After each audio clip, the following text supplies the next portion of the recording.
আসসালামু আলাইকুম বন্ধুরা, আশা করি আপনারা সকলেই অনেক ভালো আছেন।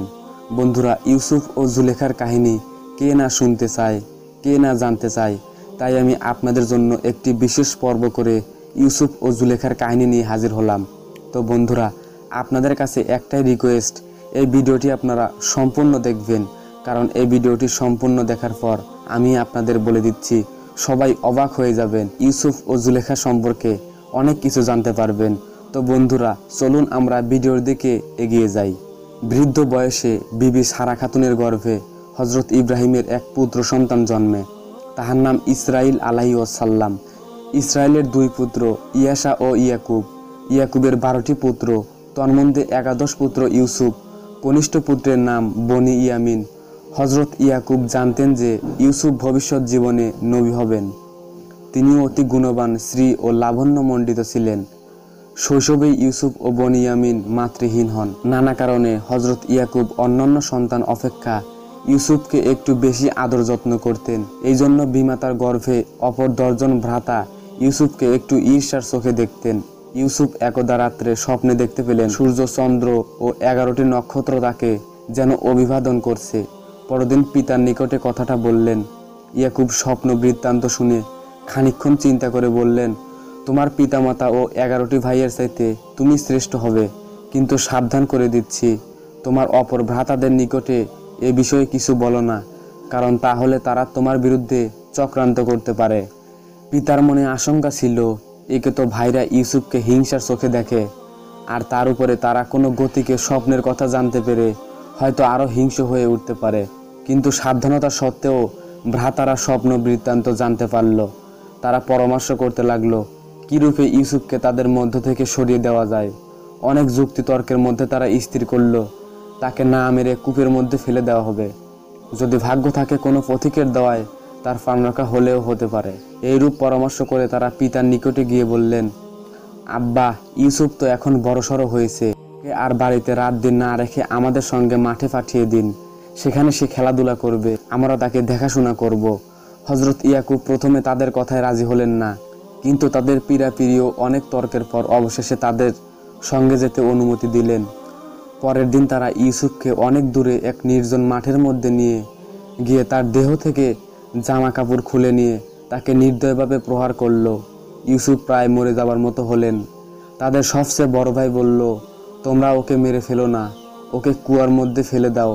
তখন নিতান্ত অনিচ্ছা সত্ত্বেও তাকে তারা কূপের মধ্যে ফেলে দিয়ে বাড়ি চলে গেল। বাড়ি এসে পিতার নিকটে তারা কঠোর দুঃখ প্রকাশ করতে জানালো, আব্বা, ইউসুফকে বাঘে খেয়েছে, এই দেখুন তার জামায় রক্ত।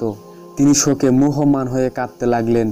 কয়েকদিন পরে এক সওদাগর সেই পথ দিয়ে যাচ্ছিলেন। মরুভূমির পথে সঙ্গে পানিও প্রায় নিঃশেষ হওয়ায় কূপ থেকে পানি সংগ্রহের ইচ্ছা করে তারা বালতি নামিয়ে দিলেন। সেই সময়ে খোদার আদেশে ইউসুফ তার বালতির মধ্যেই উঠে এলেন। ওদিকে তার 10 ভাই তখন সেখানে ভেড়া চড়াচ্ছিল।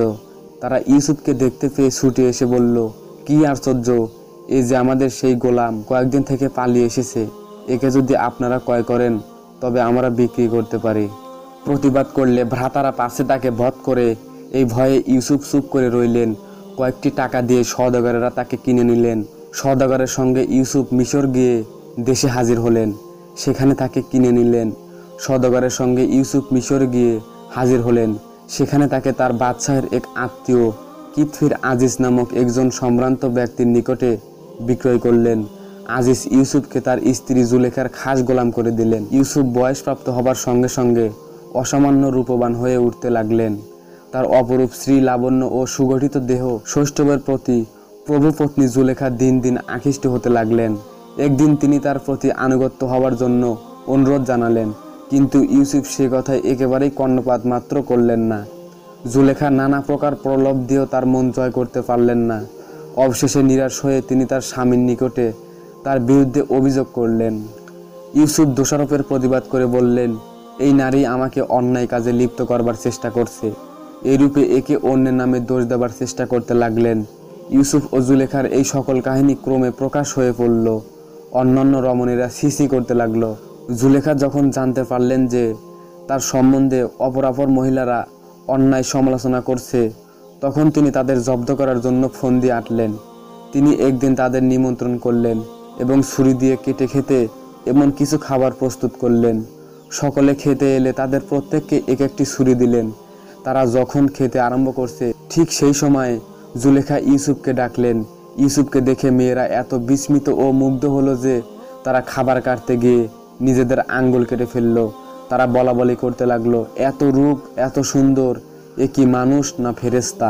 জুলেখা সেই সময় সুযোগ পেয়ে বললেন, তোমরা আমাকে দোষী করছিলে, এবার তো তোমরাই দোষী। নিমন্ত্রিত মহিলারা এবার সত্যি সত্যি লজ্জিত হলো। ইউসুফের প্রতি নারীদের এই রূপ আসক্তির কথা জানতে পেরে সমাজের মাতব্বরেরা শঙ্কিত হলেন।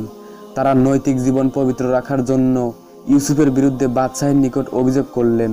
বাদশাহ উভয়ন্তর না পেয়ে নিরপরাধ ইউসুফের কারাবাসের হুকুম দিলেন। ইউসুফকে কয়েদখানায় নেওয়া হলো। তার সঙ্গে আরো দুটি যুবককে কারাগারে প্রেরণ করা হলো। একদা রাত্রে সেই যুবক দুটি স্বপ্ন দেখলো। সেই স্বপ্নের কথা ইউসুফকে জানালো। একজন বলল সে যেন আঙ্গুর থেকে রস বের করছে, অপরজন বলল সে যেন মাথায় বয়ে রুটি নিয়ে যাচ্ছে, কতকগুলি পাখি তার রুটিগুলো ঠুকরে খাচ্ছে। ইউসুফ আল্লাহ তাআলার কৃপায় প্রগাঢ় তত্ত্বদর্শী হয়েছিলেন। তিনি স্বপ্ন বৃত্তান্ত শ্রবণ করে বললেন, দেখো তোমাদের একজন শীঘ্রই মুক্তি পাবে এবং বাদশাহের সঙ্গে নিযুক্ত হবে, তাকে শরবত পান করাবে, অপরজনের ফাঁসি হবে এবং তার মাথা পাখিতে ঠুকরে খাবে। কয়েকদিনের মধ্যে ইউসুফের ভবিষ্যৎবাণী সত্যি সত্যি ফলে গেল। একজন মুক্তি পেল আর অপরজনের ফাঁসি হলো। যে ব্যক্তি মুক্তি পেয়েছিল সে বাদশাহের অনুচর নিযুক্ত হলো। কিছুদিন পরে বাদশাহ এক স্বপ্ন দেখলেন, 7টি কৃষকায় গাভী 7টি বলবতী গাভীকে খেয়ে ফেলেছে এবং 7টি শীর্ণ ধানের শীষ 7টি সতেজ ধানের শীষকে খেয়ে ফেলছে। বাদশাহ পরদিন দরবারে স্বপ্ন বৃত্তান্ত প্রকাশ করে অনুচরদের কাছে এর অর্থ জানতে চাইলেন, কিন্তু কেউ সদুত্তর দিতে পারল না। কারাগারে সেই যুবক সেখানে উপস্থিত ছিল। ইউসুফের কথা মনে পড়ে গেল। তখনই তার কাছে গিয়ে স্বপ্নের ব্যাখ্যা জানতে চাইল। ইউসুফ বললেন, প্রথমে 7 বছর খুব ভীষণ অজন্মা ও দুর্ভিক্ষ হবে। সে সময় তোমরা সেই সঞ্চিত শস্য থেকে খরচ করতে পারবে। স্বপ্নের ব্যাখ্যা জানতে পেরে বাদশাহ খুব সন্তুষ্ট এবং ইউসুফকে তার নিকটে আনবার সংকল্প করলেন। যে সকল মেয়ে অসাবধানতায় নিজেদের আঙ্গুল কেটে ফেলেছিল তাদের কাছে অনুসন্ধান করে বাদশাহ জানতে পারলেন ইউসুফ তাদের সঙ্গে কোনো অসভ্য ব্যবহার করেননি।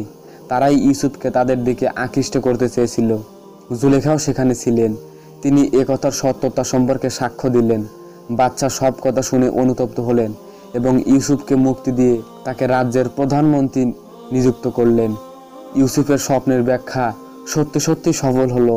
প্রথম 7 বছর ভালো ফসল হলো এবং পরে 7 বছর ভীষণ দুর্ভিক্ষ দেখা দিল।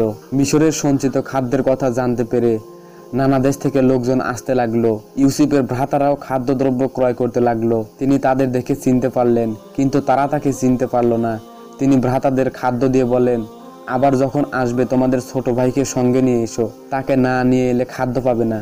এই বলে অনুচরবর্গের দ্বারা কিছু অর্থ গোপনে খাদ্যের থলির মধ্যে পুরে দিলেন।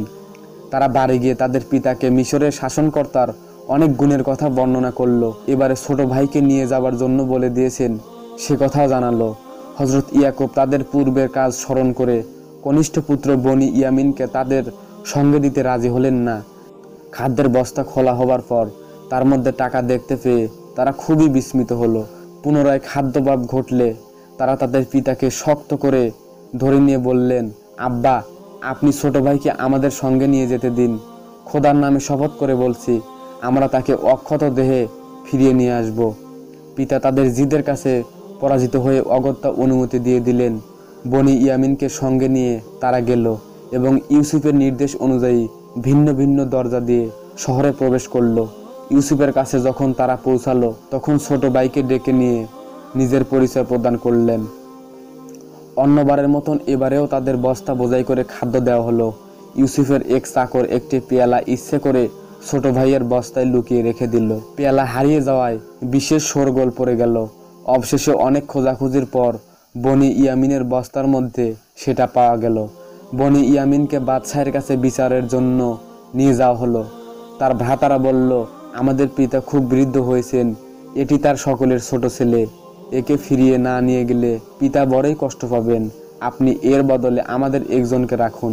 ইউসুফ বললেন, তা হতেই পারে না। সকলের বড় ভাই অন্যান্য সকলকে বলল, তোমরা ফিরে যাও, আমি আল্লাহর নামে শপথ করে পিতাকে বলে একে নিয়ে এসেছি। কোন মুখে পিতার কাছে ফিরে যাব? আমি বনি ইয়ামিনের সঙ্গে এখানেই থাকব।